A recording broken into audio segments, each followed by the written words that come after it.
This is the Patriots Drive Podcast. We are all Patriots. Where we discuss, analyze, and answer questions to all things happening in the NFL and with our New England Patriots. Now, here's your host, Cole Kelly. Let's go!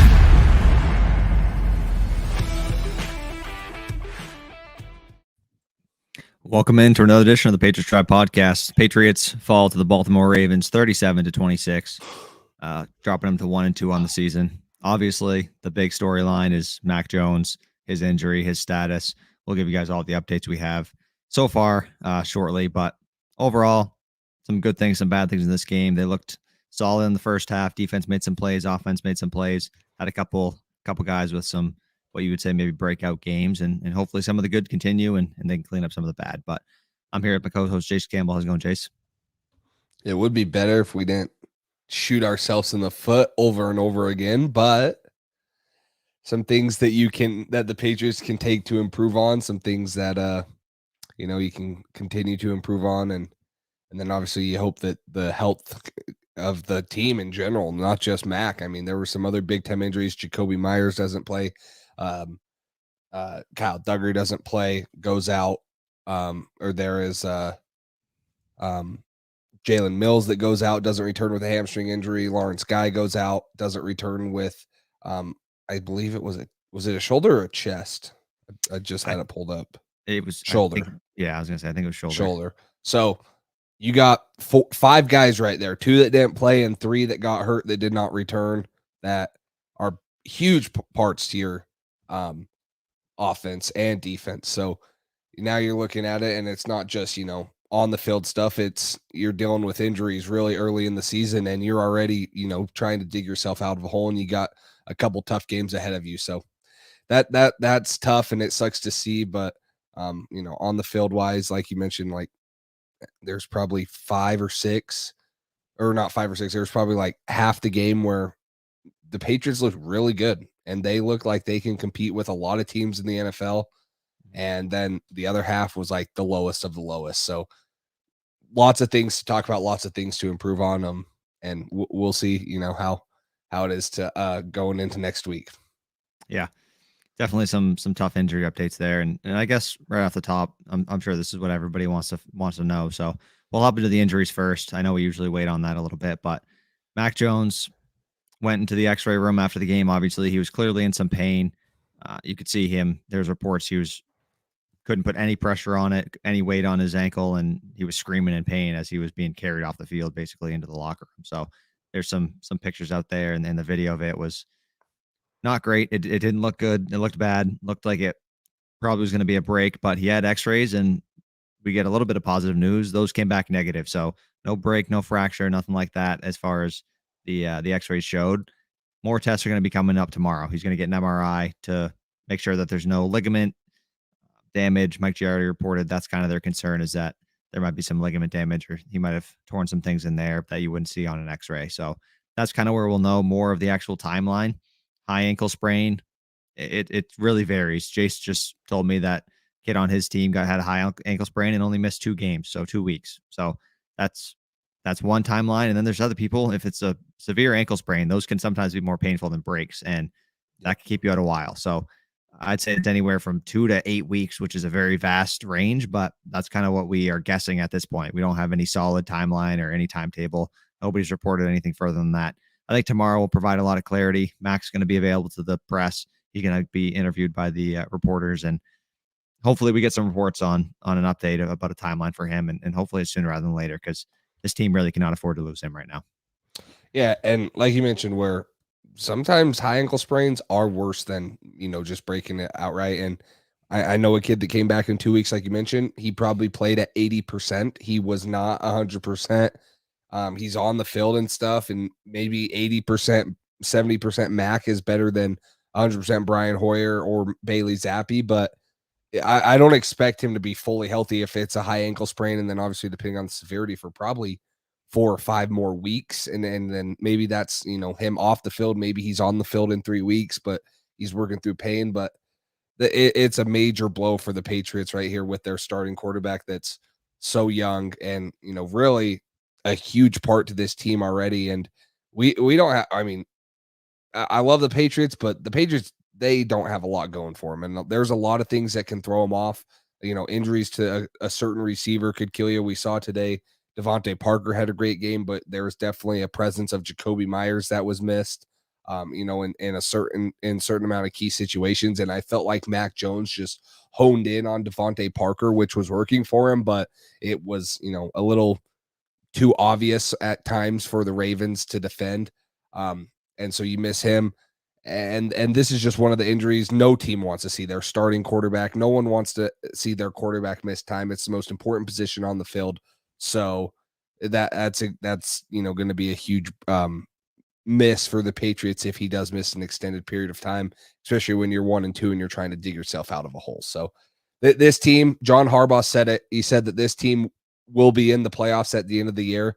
And I respect John Harbaugh as a coach. I always have. And he knows this team plays hard. They have the amount of talent to do it, but it's stuff like this, the injuries that are going to hold them back.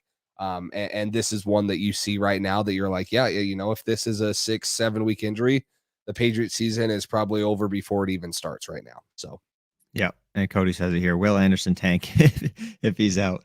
But I would say, I think there's probably a 0% chance he plays next week, but it's tough to say. Like I said, we won't get more updates until tomorrow on his actual status and what the timetable is going to be for his return. Doesn't look great. I'm assuming it's going to be at a minimum a month, kind of like you touched on. I know Mac's a tough guy, but at the end of the day, there's only so much you can do sometimes. If it's not really a pain tolerance thing. It's ankle sprains aren't something that just go away, that you play through and it'll linger. And I'm sure that he's going to come back earlier than the timetable says he will, and it'll probably linger throughout the whole season, and he won't be himself until the offseason and next year. And that's not what you want to see either. So it's tough. It's really tough, especially when the game was basically wrapped up and it was on the last throw of the game from Mac. And it was, some people thought it was a little bit late. I don't know. It was tough to see. I don't think Calais Campbell's a dirty player by any means. He's Walter Payton Man of the Year. He's a great dude. Tough competitor. I don't think there was any way that he was trying to hurt Mac. It just looked like a situation where it was unfortunate. It was unlucky. Stuff happens. People get rolled up. So, like you said, it's unfortunate. If it's a long-term thing, it's going to be really tough for this team to stay afloat when they already can't do it with Mac at the helm.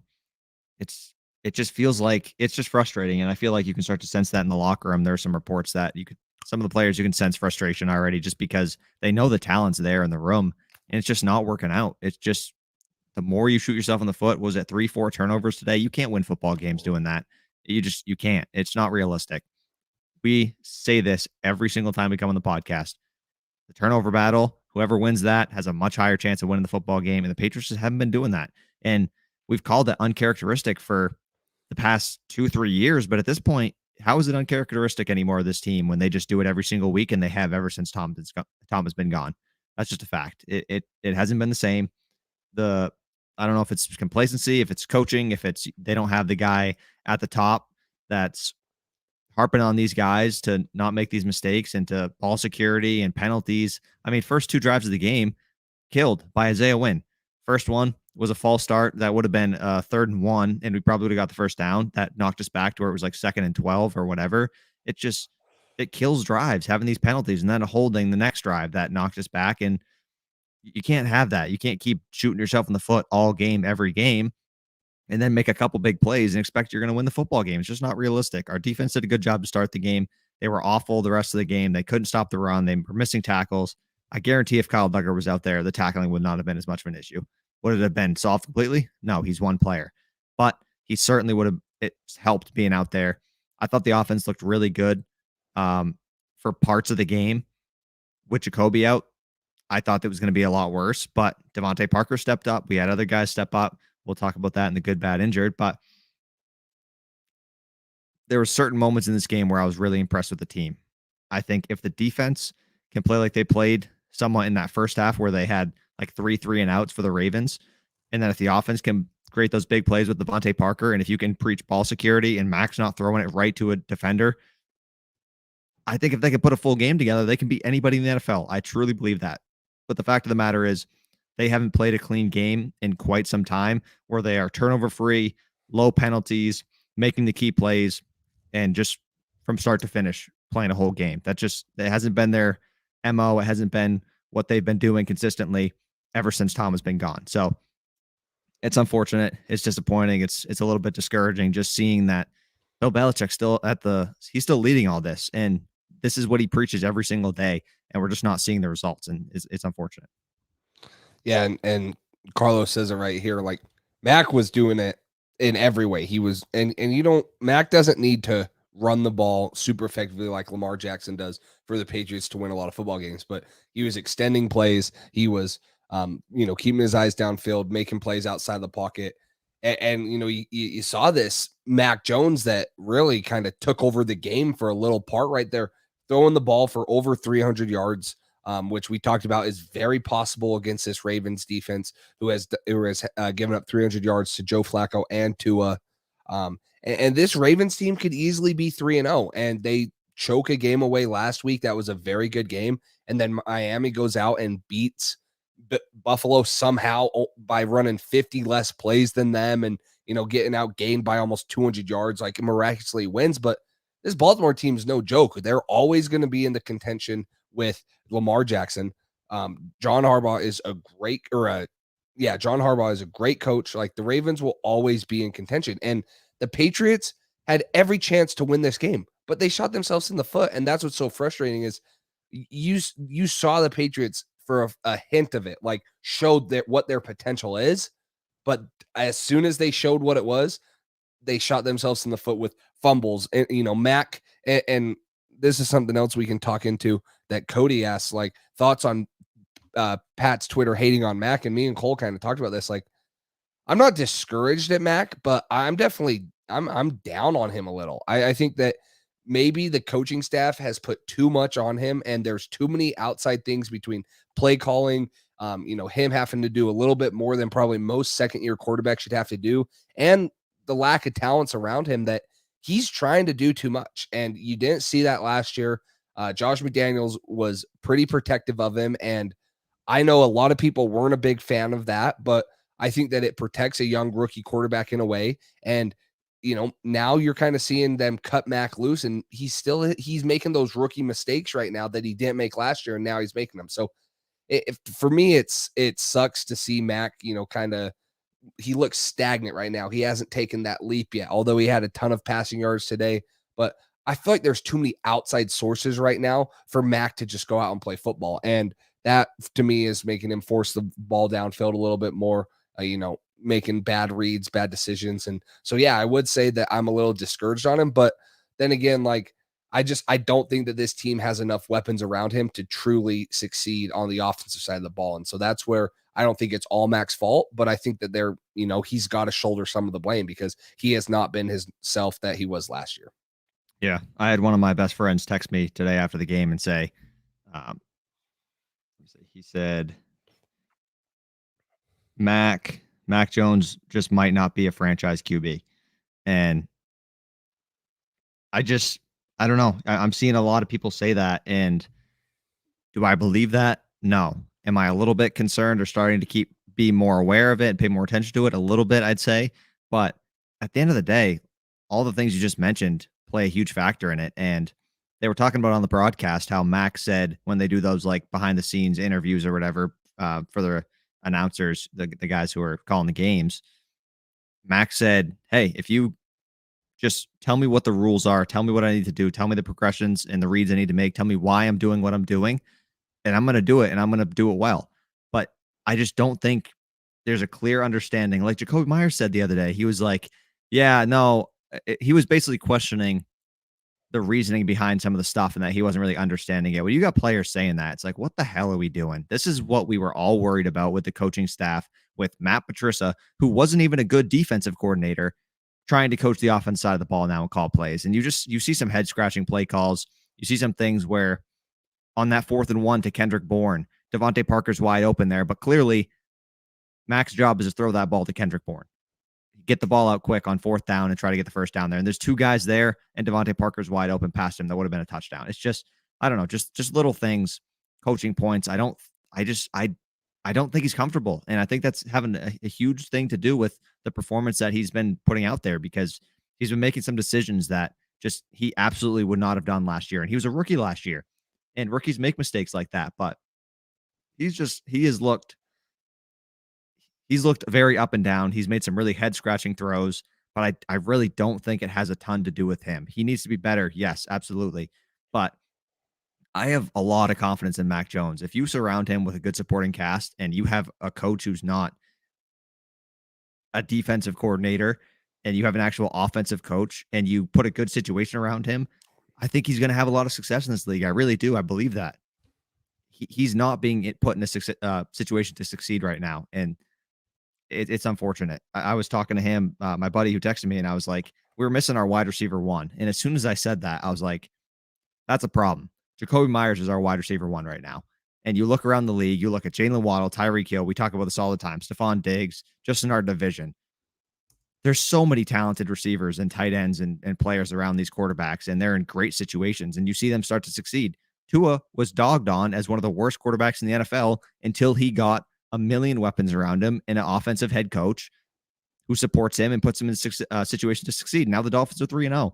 That's just what it is. And we just aren't seeing the Patriots surround him with good weapons and put him in a good situation offensively. And that's what's frustrating. He's got a lot of talent. If you tell him what to do and everything makes sense and it's smart football decisions, he's going to go out there and execute, and he's going to do it. Will he make a mistake here and there? Absolutely. That's football. Stuff happens. But I have a lot of confidence in Mac being a distributor and not losing us any football games, and then making a couple big plays here and there when they are to be had. And we just aren't seeing that right now. Yeah, we could talk about it just like we did on the on the pregame show. You know, what does Mac need to do, or what does New England need to do to get Mac more weapons? It's not going to happen this year. Tyquan Thornton will probably help once he gets back. But the other thing too is still Jacoby Myers doesn't even play today. Kendrick Bourne gets 20 snaps. He's still our second leading receiver. He goes for 4 receptions Doesn't on make 5 any targets, sense to me. 58 yards, and Lil Jordan Humphrey, which I think Lil Jordan was good in the run game. He's a good big bodied blocker. You almost use him as a little more athletic tight end.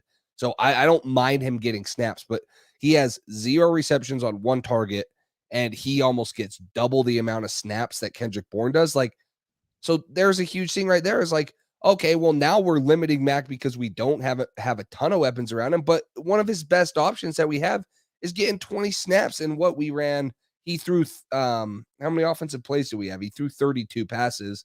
And you know, we rushed it. Where's my we had 63 total plays. He played a third of the snaps that we had. So, you know, now we're handcuffing him with guys that we do have, and we already handcuff him with guys that we don't have. So I don't know how you can help Mac anymore.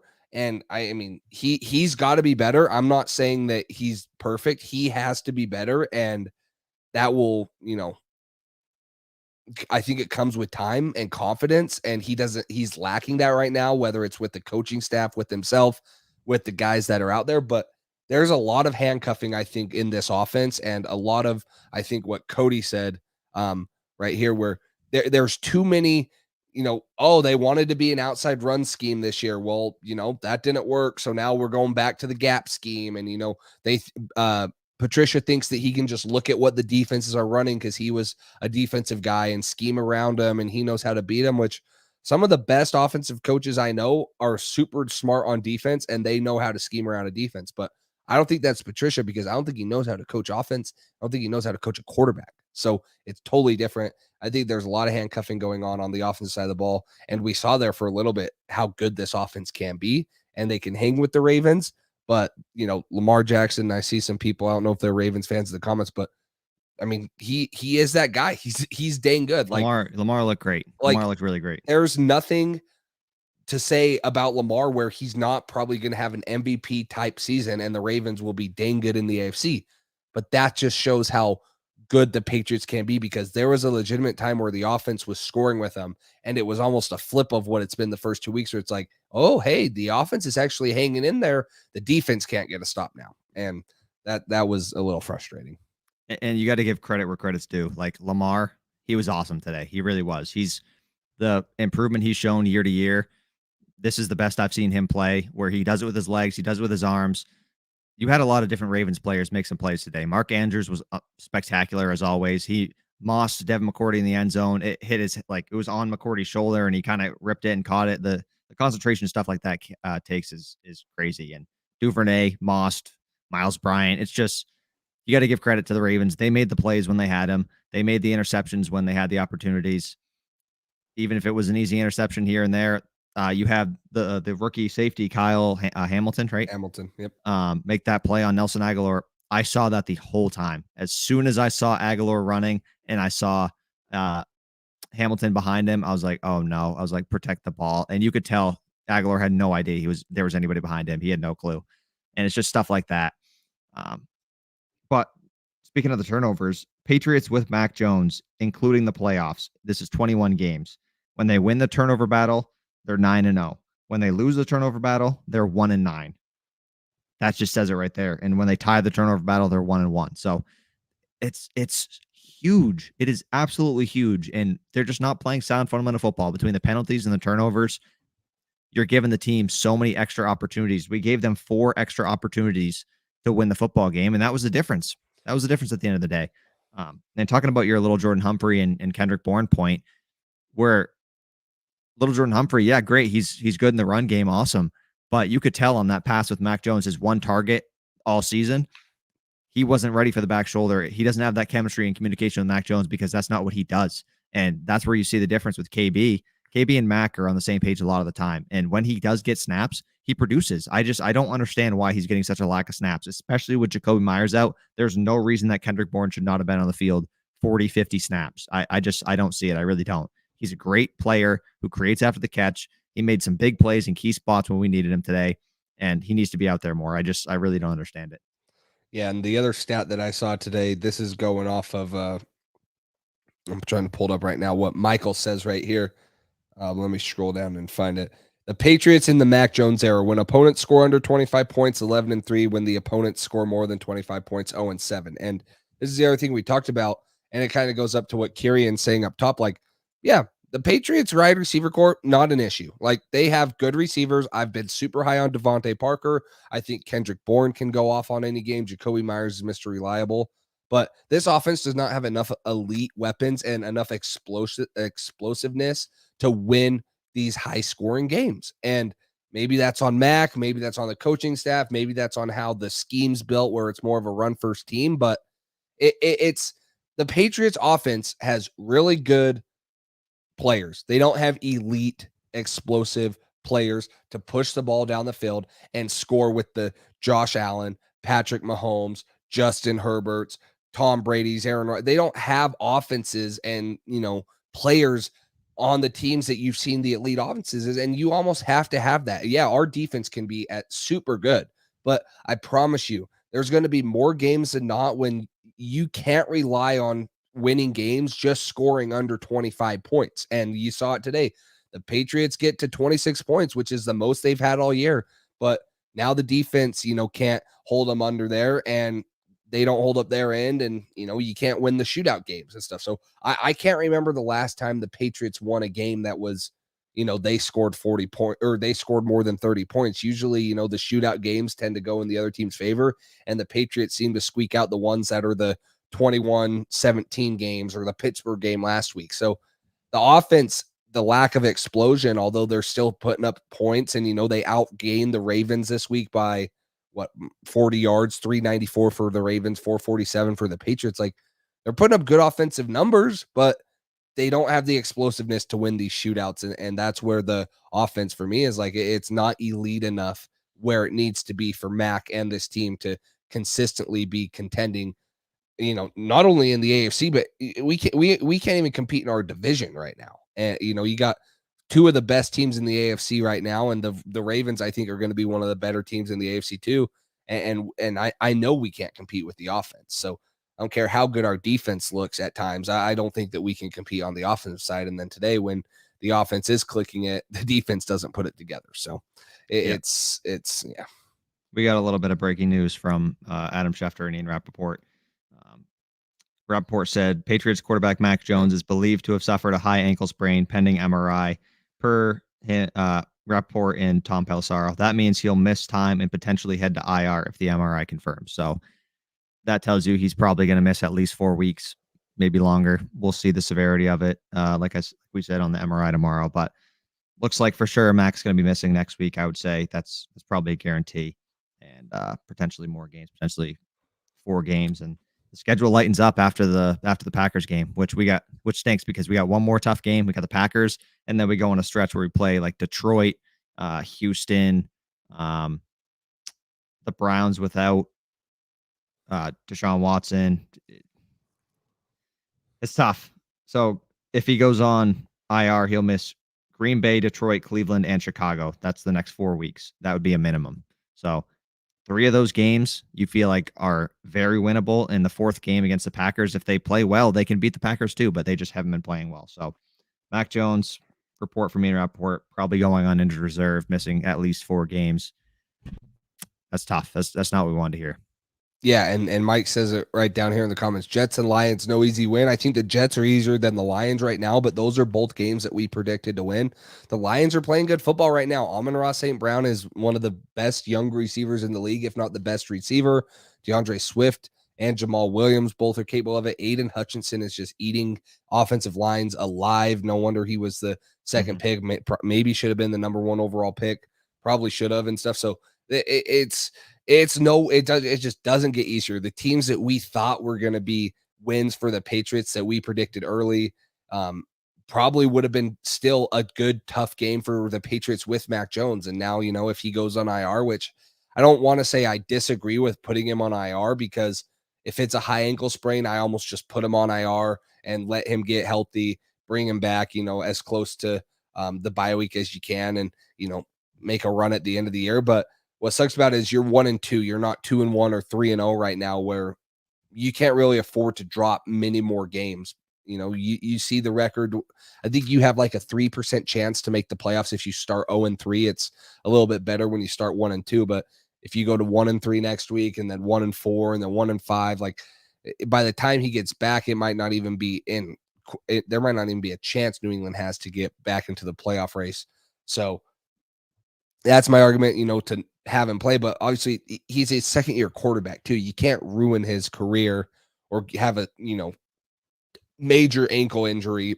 We're lucky that he's getting out of it with a high ankle sprain and not, a tibia, fibia type of fracture, something like that, where, it's going to require surgery or something. We're lucky we're getting out of it with that. So, let him get fully healthy and come back. And I hate to say it at week 3, and I'm not going to throw, the talent on this season, but if this is, let Mac get healthy and then let him, get chemistry with Tyquan Thornton, get important reps and the young guys and stuff, maybe this is one of those years where you're looking at it and you come back and you're 2-6, and when Mac Jones gets back and it's more of just a developmental year, and hopefully maybe Josh McDaniels gets fired because they're 0-8 and we can bring him back, because I'm sure a lot of people that didn't like Josh McDaniels last year would sure as hell want him back, because I know I do. Absolutely. And I'd love Bill O'Brien too. I mean, I wish we would have went out and got him, but there's no reason people should have wanted Josh McDaniels out, because he's such a consistent play caller, and he's a developer of quarterbacks, and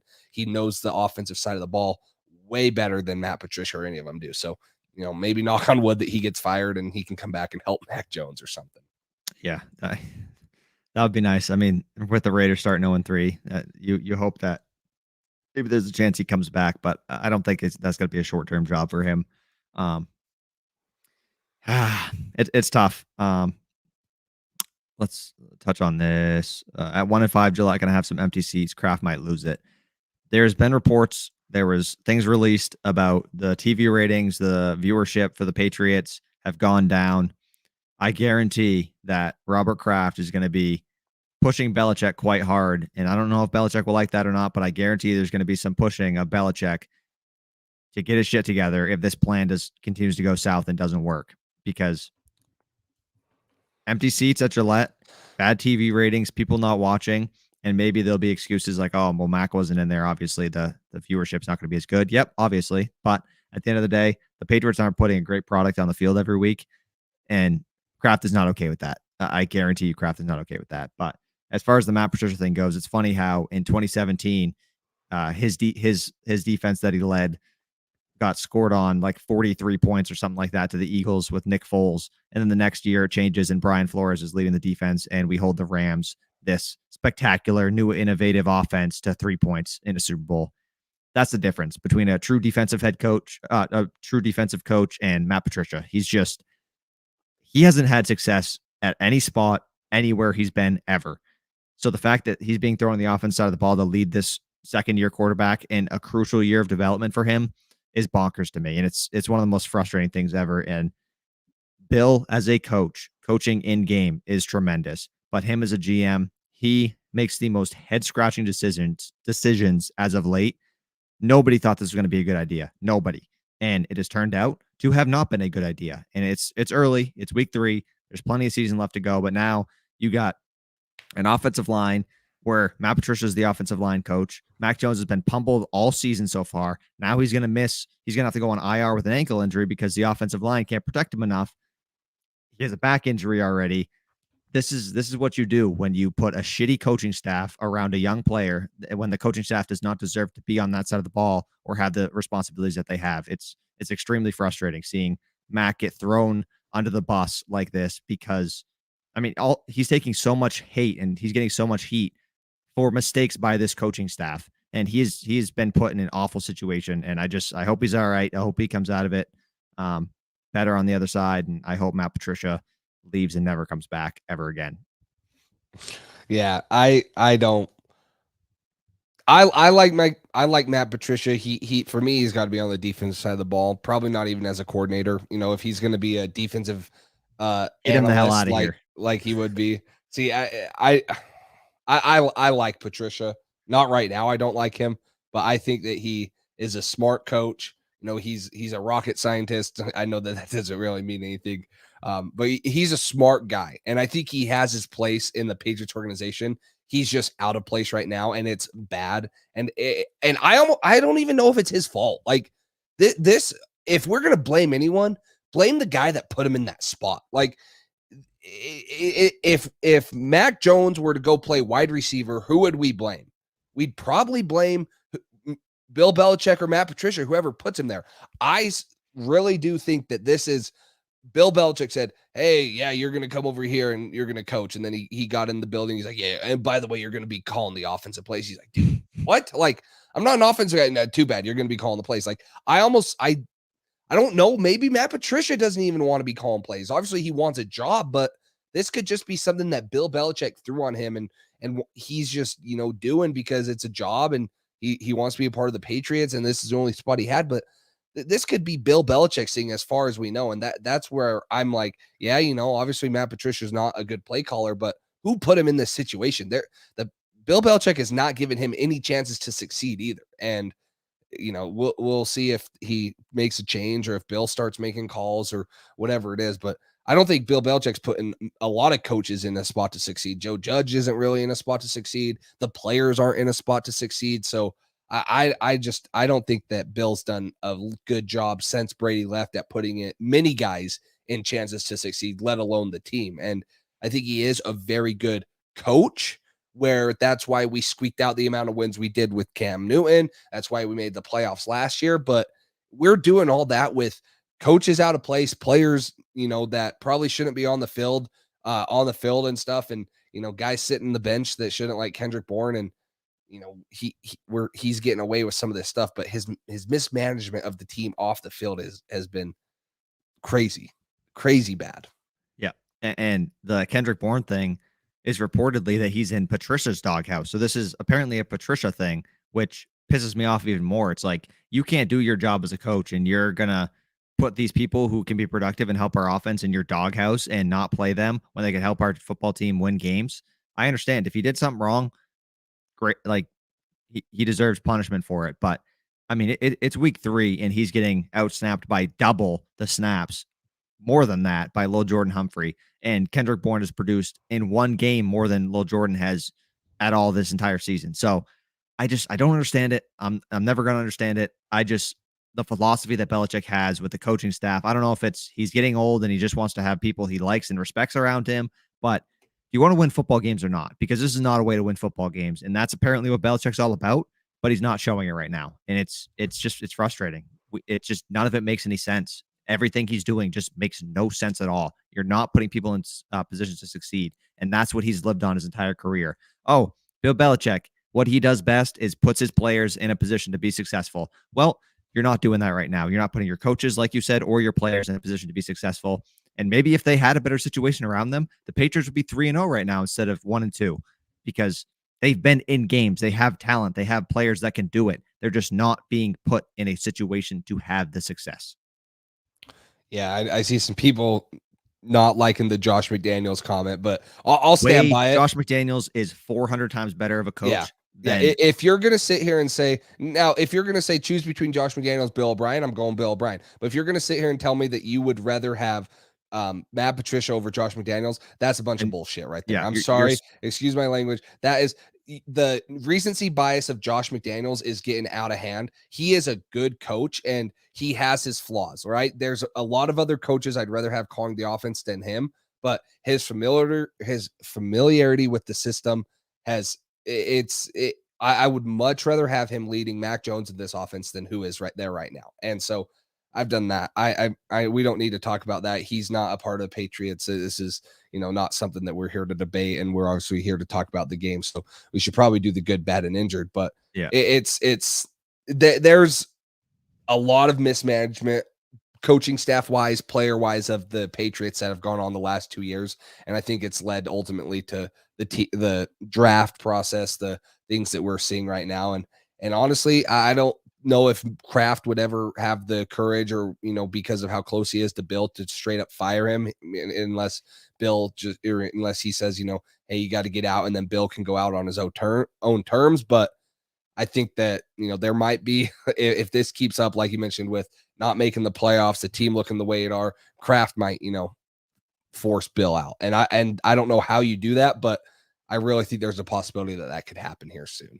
And it's pretty universal that the Patriots need a top end wide receiver or some players that stand out, like TJ Watt on the Steelers, like a Jalen Ramsey, Aaron Donald. Like, you got all these studs around the NFL. And who do the Patriots truly have that you're like, that guy is an absolute difference maker? No one. Anybody? No. The closest thing you could say is Matt Judon. And he is not a top 5 defensive end in the NFL. He's just not. I love Judon. He's great. He is not a true superstar in the NFL that is going to be on the cover of Madden or competing every single year in and year out for Defensive Player of the Years. I know he had a good start to the year last year and then tailed off, but we just don't have any of those players. And you got Miami, who's got multiple of those guys on both sides of the ball. Like, Jalen Waddle is a young up and coming superstar. Tyreek Hill is Tyreek Hill. He's a top wide receiver in the NFL. You got Xavier Howard. You got Byron Jones. You got a bunch of talent on that defense as well with their safety. Javon Holland is great. He's young too. It's just, we don't have those players. And between the draft and between free agency, making bad signings and not putting them in situations that for them to have success. Like, Jonnu is a great player and he has done nothing here. Why is that? Bill Belichick? Is it Jonnu's fault? Is it the coaching? Is it the system? Like, what's the reason for signing 2 tight ends to $16 million a year deals and them producing the way they're producing? What do they have? 3 to 7 catches combined on the year? Yeah. I think they had like 2 total today between Jonnu and Hunter Henry. Hunter Henry had his first catch in a couple weeks today. It's just, none of it makes sense. And it's frustrating. You see Tua, who is not a good quarterback, being put in such a great situation, and they just beat the Bills. I know the Bills had a lot of injuries on defense and this and that, but they won. And that's what counts. At the end of the day, that's all that counts, is winning football games. Doesn't matter how ugly it is, how pretty it is. Winning football games is the only thing that counts in the NFL. And the Patriots haven't been doing that a lot lately. Yeah, they've been doing it, and when they do it, it's ugly, and then they don't build off of it, and yeah, it's bad. So, just before we get into the good, bad, and the injured, guys, we got about 60 of you guys in here. We appreciate the support right now. I know this is probably a more popular live stream than others with the Mac Jones injury and the frustrations, but if you guys have not already, like, subscribe, keep the comments coming. We love the conversations going with you guys. For those of you that are new here, we're live every Wednesday night for a pregame show, and then Sunday nights after the game for a postgame show. So make sure you like, subscribe, turn on the notification bell so you guys can be in here every week and, come in and chit chat with a bunch of Patriots fans and, talk about the season as it goes. But let's get into the good, bad, and the injured. We'll keep some of these situations and conversations going. But Cole, who's your first person on the good list from today's game? I'll save the big standout for you. I'm gonna go with Dietrich Wise. I thought he was tremendous. Not just this game, but he has probably been our best defensive player this year.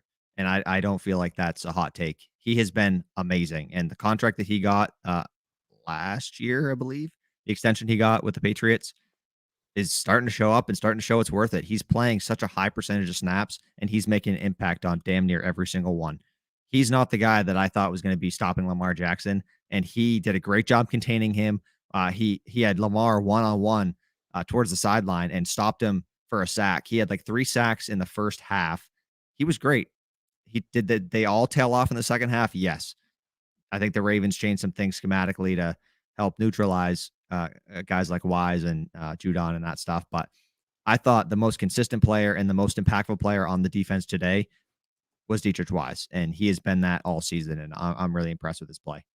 Yeah, 3 sacks, 4 TFLs. I mean, if you would have told me the Patriots would have outsacked the Ravens, I would have said, well, that's crazy. Not because our offensive line's bad, but because it's hard to get Lamar Jackson down. And he did it multiple times early in the game and, made it look easy. So Dietrich Wise, and he's one of the guys that we've talked about too, is like, who's going to come along other than Matt Judon? And we've said Josh Uche, Anfrey Jennings, like Dietrich Wise, keep up what he's doing, both interiorly against the run game and in the pass game. And, he could be a major key on the defensive side of the ball for the Patriots. So I agree. Dietrich Wise is good. And then Jungle ENT just said it. Devontae Parker, 156 yards right here.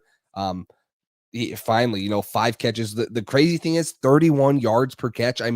They were hitting on big plays. And I know I sit here and talk about how the Patriots don't have the explosiveness. Well, I think Devontae Parker can legitimately be that explosive guy. And I think Tyquan Thornton can be that too when he gets back. But he was showing, they saw the chemistry. Last week they missed on a back shoulder throw, him and Mac. They hit on it this week almost for a touchdown. He, catches it about the inside the 5.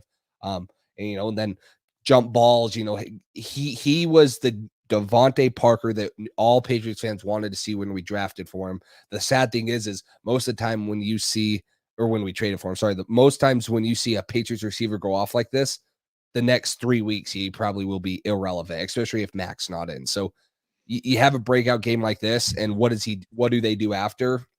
Most of the time they quiet down. But it was great to see Devontae Parker break out and have a great game like this. Is what we need for this offense. Yeah, we need to see this more often. This is what we were looking for with him. He's a great. Oh, Deebo Samuel looks like he's hurt pretty good. That's what we want to see from him. That's what we expected. I didn't expect 156 yards. I didn't expect 30 yards a catch. That's absurd. But he made some really big plays, and he had the potential to make about 2 or 3 more deep catches, a touchdown. That he's still, him and Mac aren't on the same page 100% of the time, but that back shoulder ball, Mac threw the same type of ball to him last week, and they weren't on the same page. And this week, nailed it, perfect toe tap, stayed in bounds, right in front of the end zone, and we ended up getting a touchdown after that. He was awesome. Devontae Parker was as advertised today. Made some great catches, created after the catch.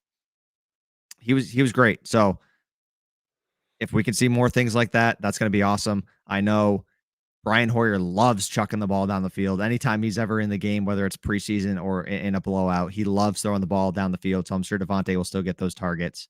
And it's going to be fun. Sorry, I'm distracted by Cody here. Not watching our future ace pitch tonight. Bayo, I think I'm not watching the game, but I got my updates on. I know we're down 2-0. He has been awesome. So I know, I'm sure you haven't watched much of him, but he has been awesome. I think in September, so when he first got called up, he had like a 8 ERA in his first month. He wasn't ready yet. And in September, his ERA is like a 1.34 or something ridiculous in like 5 starts now. So he's been awesome. Super excited about that. But back to the Patriots. Why are you guys pitching away from Aaron Judge, bro? Come on. You guys are, man. I don't want to hear it. Freaking Red Sox are so dirty, bro. We're pitching away because he's going to be with us next year. So we want him to set the record here. Apparently, I don't think he's going to be here. I don't want him, especially if it means we're not signing Devers or Bogarts or whatever, all these guys back. So, anyways, back to the Patriots. Yeah, Devontae was awesome. I hope we see more games like that from him. I really do think he was good. Next guy on my good list, Jonathan Jones. I think he's been a number one corner for us. He's been better than Jalen Mills. He's looked awesome. They showed a couple of replays of him covering, I think Bateman and one of their other wide receivers. Maybe it was Duvernay, and he played the route about as good as you could play it. His technique, his fundamentals, he's been really impressive, and he's been a guy that has allowed a lot of catches so far and a lot of big plays. So I've been impressed with what we've seen from him so far. Yeah, Jonathan Jones. I said it earlier this year. I'm pretty sure I picked him to lead the team in interceptions. He could be another one of the, and now I'm not going to say that he's going to be the Malcolm Butler, JC Jackson type of undrafted free agent, but I think he was a great undrafted free agent signing that the Patriots found. And I think that he can, really make an impact on this team. They moved him to outside corner this year. He's got the speed. He's got the quickness. I was very impressed with him. He's another guy that I, think that is coming along very nicely in this offense or in this defense. And, you need it with these young corners. You can't rely on, Jack Jones, Marcus Jones, Sean Wade was inactive today, but these guys to play significant amount of reps and hold up every week. So the veteran, I mean, he's not really a veteran, but the amount of snaps that he's played is more veteran than most of the guys that we have on roster. So to continue to see him make plays, be a ball hawk, get interceptions, get the ball out on fumbles, he's been one of the bright spots in the secondary. So I agree with that. Next guy for me, Ramondre Stevenson. What was that, your last one or something? Yeah, that was my. There wasn't many other good ones. So come on, who do you think I was going to say? That's fair. I was hoping you were going to say something. I don't know. So, I mean, me and you both picked the over on Damian Harris getting 45.5, more than 45.5 yards. Can't believe it. And 3.7 yards per carry for Damian Harris. But, we're not talking about the bad yet. But Ramondre, 6.1 yards per carry, had 73 rushing yards. He also had 4 catches for 28 yards. Like, he was good. And this is what I think I haven't seen yet this year is from Ramondre is I haven't seen that. I've seen him, have solid games, but this is one of the games that we've wanted him to have. He's very effective in the running game, making guys miss at the point of contact, getting yards after the carry, and then contributing in the passing game. And ever since Ty Montgomery's gone on IR and James White retired, we really haven't had a pass catching back. And I think that would help Matt tremendously. And he didn't have that last year either. So I think that he needs to get more involved in the passing game, but it's great to see him continue to, him and Damian Harris are splitting carries pretty much 50-50 through the season. And finally you see him have, some good long runs like we saw last year. Yeah. I thought Ramondre was great. I didn't think Damian was bad. I feel like a lot of the plays that were bad from Damian, he had no chance. There was 8 guys in the backfield before he even touched the football. And that was kind of tough. I really didn't think he was bad. Ramondre he clearly seems to be more evasive with the ball. And when he gets it, he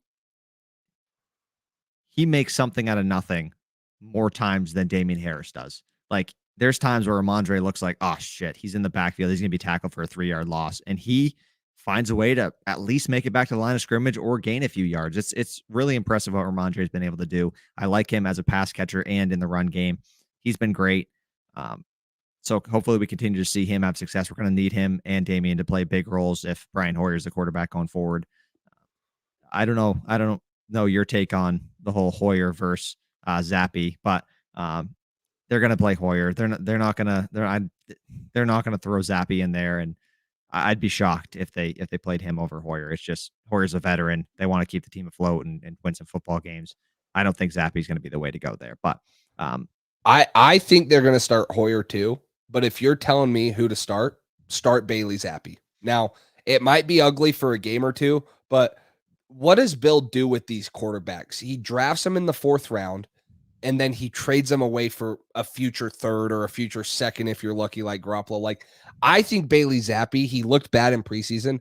I think he has something. Hey, calm down on the Zappy hate. I mean, he looked bad, but it's going back. He was a rookie, and he's not playing with good receivers. The Patriots don't have good receivers, and he's going with the twos most of the time. He threw for almost 6,000 yards. That's over 1,100 more than anyone in all of college football last year. That's 1,100 more than Bryce Young did. He had 62 touchdowns. Now, guys, I know he played at Western Kentucky. He's not playing against the SEC stuff, but the dude can sling the ball, and he almost had a 70% completion percentage.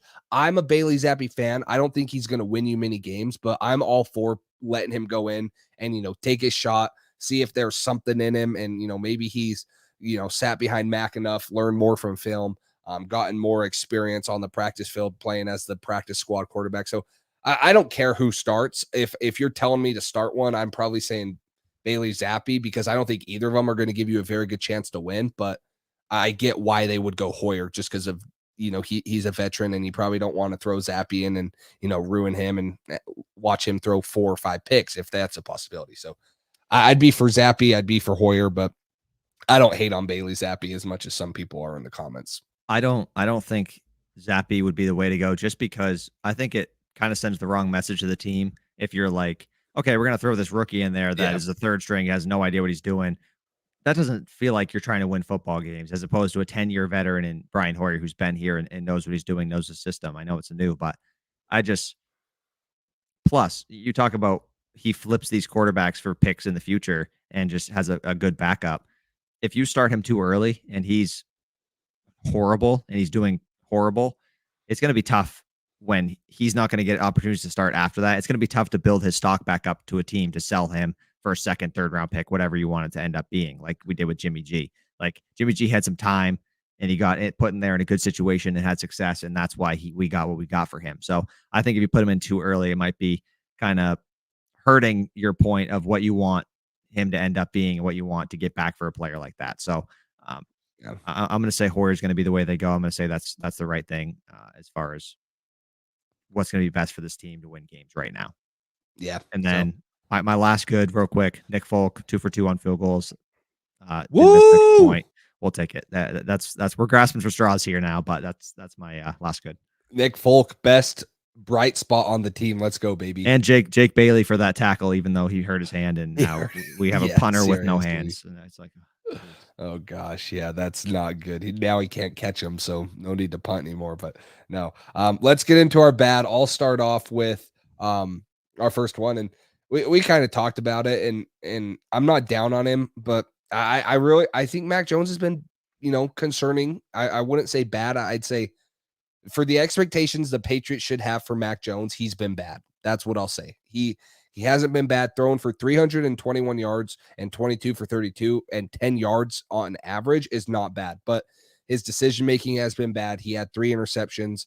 And that's what's concerning for me is you can fix it. Like, it's not like it's an unfixable thing, but I think that what we talked about earlier in the show where they're asking him to do too much and he's, making bad decisions that he didn't make last year because of it is concerning to me. And I think we've seen it 2 weeks in a row now. He made a couple bad throws last week. They just didn't capitalize on him like the Ravens did. So that's I'm going to give Mac a bad. I hate doing it because I think he's, one of the few bright spots on the team still. But for what the expectations I have for him, he has not been good lately. I had one more good. I forgot about KB. I thought he was good. Oh, yeah. That last play, that last interception, it looked like he didn't even try to jump up for it. That was one thing that was kind of like weird. Maybe he couldn't have got it even if he did, but it didn't even look like he made an attempt to grab that ball and it got picked off. But KB, I thought for the snaps he got, the limited amount, I thought he made the most of them, and I thought he made some key plays. So he was the last one on the good list. On to the bad. Like you said, Mac Jones, I wouldn't necessarily put him on the bad list, but I think he's hovering right around there just with the turnovers. Isaiah Wynn is on the bad list. He has been our worst offensive lineman all year. He continues to make penalties in key situations and kill drives. This offense already has enough things stacked against them. And now we have our right tackle holding, illegal formation, like not lining up on the line correctly. It's just, this is simple stuff. And he's just not doing what he needs to do. He just hasn't been it. He just hasn't been it. And he's not going to be here next season. Yeah. Well, I hope he's not, because he's making a lot of money to do a lot of absolutely nothing. So, yeah, I think the other team should start paying some of his salary and giving him a bonus for all the mistakes he makes per game. Yeah, I've tried to be super positive on Isaiah Wynn because I think he's had a tough go with injuries and he probably lacks a ton of confidence, but he just seems to he hasn't gotten better since he's been in the league. And if he goes somewhere and just all of a sudden gets miraculously better, then that will suck for New England and stuff. But I wonder how the loss of Donald Scarnecchia really, hindered his development, because I think Scarnecchia had a chance to make him into something better than what he is now. But he hasn't done anything for the past 3 years, and that's sad. We took a first round pick on him before Calvin Ridley, before some guys that we really could have used. But it's just another one of the Patriots draft mistakes that they've had in the last couple of years. So next one for me, I'm gonna go. It's hard. I think that there was a lot of guys that just were guys today. Like, we played good football for a little bit. And then a lot of the times it was just average football. I got to say that the Nelson Aguilar fumble was huge. And I don't want to put Aguilar in the bad because he had 2 for 41, which is good and, good average. But I'll lump the turnovers together. Obviously, Max 3 interceptions already put in there, but the fumble right there was just it's the backbreaker. Like, he's running down the sidelines on a huge gain and momentum's in the Patriots, and that just sucks it out of them. So I'm going to put that in there. I think that is probably, there was a lot of plays before that the Patriots had time to capitalize on, but that was the breaking play, in my opinion, and really what gave the Ravens the win, that sealed the win. Yeah, absolutely. And you had some hope there for a second when he caught that and ran after the catch, and it looked like it was going to be a good play, big play, and then that happens, and it's like, okay, yeah, then now it's over, and you could tell. But just I know we're jumping back and forth a little bit, but back to the wide receivers just real quick. Another example of this, Jalen Hurts. Nobody thought he was great. Now he's one of the better quarterbacks this year so far. He's got AJ Brown, Devontae Smith, Jalen Reagor. He's got talent around him now. Miles Sanders in the backfield. Not that he's spectacular, but AJ Brown and Devontae Smith is 2 really good receivers. And you put talent around these guys, they have success. And I don't know. Belichick's a smart guy, and I don't know why he's having such a fucking hard time figuring out the basics that everybody looks and sees. Oh, you drop a star wide receiver in this offense, all of a sudden they're doing tremendously better. What I don't understand. I don't get it. I'll never get it. I'll never get it. He tries to find these bargains here and there and be all fancy and smart and tries to play chess, not checkers. And sometimes you just need to play checkers and do the right thing and say, hey, this is the move I'm going to make, and it works every single time. Why would I try to get too fancy and do anything different? And we just need to do that. I'm hoping this offseason with the money we have, it just the unfortunate thing is there's no really great wide receivers on the open market this year. They've all been paid. So just another thing on that. I just want to touch on that. But sign Cam. No, thank you. I'm all set. I'll take Brian Hoyer right now over Cam. The Cam experience was interesting. Just put Jacoby Myers at quarterback before that. Yeah, we can't. Jacoby's injured too. We got 2 injured quarterbacks right now. But yeah, another bad. You just said turnovers. I'm gonna say the run game, not our run game, but stopping the run in general. Good job in the first half. But stopping the run and containing Lamar was horrendous in the second half, and that big plays, stopping the run and stopping Lamar. They just couldn't do any of that in the second half. And that's what kind of led to losing this football game, along with the turnovers, was when we turned the ball over, our defense couldn't do anything because of that. And defense made a couple plays. Like, they got that pick and then they got that fumble. They forced that fumble on Rashad Bateman. But for the most part, the Ravens were just driving up and down the field, no problems in that second half. And that was definitely unfortunate to see. Yeah, 7.2 yards per rush for the Ravens on the day, 26 carries, 188 yards. It was the missed tackles were huge. I really think Duggar would have made a huge difference in that. I truly do.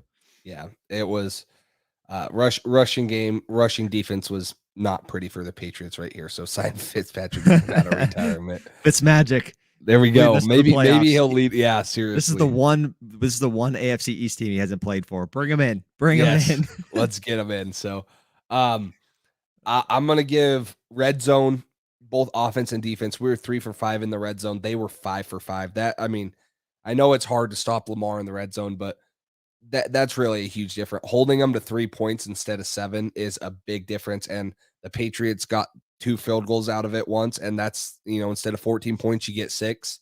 And right there, that's how many points that missed out? Why can't I do math right now? 7 points missed out.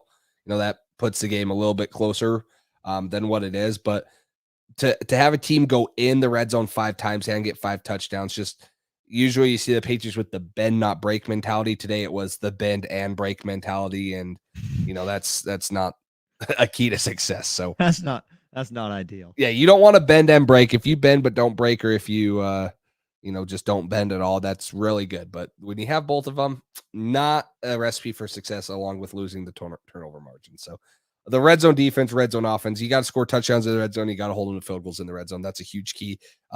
The team that I coach on, we like to be, defense needs to be 45% touchdowns in the red zone. So if you're getting in there 5 times, you need to hold them to 3, maybe even less than 3 technically. And then if you're on offense, you want to be around 60%. So those are the marks that I was always told to hit. And, the Patriots didn't hit them on either side of the ball. So that's big. Jack here says, Ravens Nation had a great win. Let's go. Patriots played a great game. Prayers for Mac. Hope he's okay. Appreciate that. Appreciate the sportsmanship. Lamar did great. You guys have a great football team. I know the defense is a little bit questionable with the secondary and the passing defense, but keep Lamar around. Seriously. He's going to make a lot of money, but he's a difference maker. And you guys got a bright future. J.K. Dobbins, him being back is huge for you guys. Mark Andrews is a stud. Bateman looks good. He's had a couple big plays early on, I know, for you guys. So good luck to you guys the rest of the season. But yeah, you got any other bad ones that stood out to you that you want to touch on? There was a lot of good things that made me really hopeful about this game. And then just the turnovers were killer. The penalties were killer. And then the defense just not being able to stop anything at all in the second half was frustrating. And when our defense did make a play and get a turnover, I think we gave the ball right back after. So it's tough. Just not great football, not clean football, not prioritizing the things that are important and winning the turnover battle. Just the stuff we say all the time. It's not the Patriots brand of football that we've been accustomed to for the past 20, 25 years. And it's unfortunate, but yeah, no, I don't have any more for the bad. There was a lot of, like I mentioned, just mediocre. No, not good, not bad. And that's sometimes, a lot of times that's a problem. You got to be good. Got to play good football to win games. You can't just continue to, try to squeak games by. So that's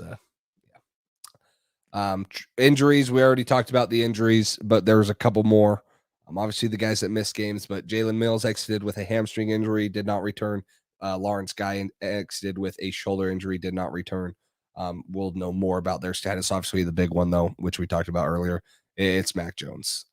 So yeah, Jacoby and Doug are obviously missed, like you kind of just mentioned. We got a bunch of guys that are injured right now, and it's tough. It is what it is. We'll have a show on Wednesday or Thursday, probably Wednesday, for you guys, and give you all the updates we can. Check our Instagrams; they're right there on the screen. Mine is Patriots Drive. Jace's is Foxborough.faithful. Make sure you guys follow us there for all the updates on Mac and the injuries. We'll be throwing them on our story or posting them, I'm sure. So we'll keep you guys updated as much as we can. Wednesday, we'll have a full report on whatever it is during our pregame show of the Packers. Pats take on the Packers next week. They look good when they beat the Bucs today. So that'll be another tough challenge, going to Lambeau Field and trying to win a football game with Brian Hoyer at the helm. So that'll be an interesting one. But we appreciate all you guys showing support this stream. All you guys hanging out a lot more than usual. I know, like you said, it's probably a lot to do with the Mac and everybody wondering about that. But we appreciate you guys hanging out, sticking around. Make sure, like Jay said, make sure you like the video. Make sure you guys subscribe if you haven't already. Helps the channel out a lot. And we hope to see you guys back here on Wednesday for the pregame show. Thanks for listening to this edition of the Patriots Drive podcast. Follow us on social media to stay up to date with all things New England Patriots. Make sure you tune in to the next episode and check out patriotsdrive.com for more great content. We're on to Cincinnati.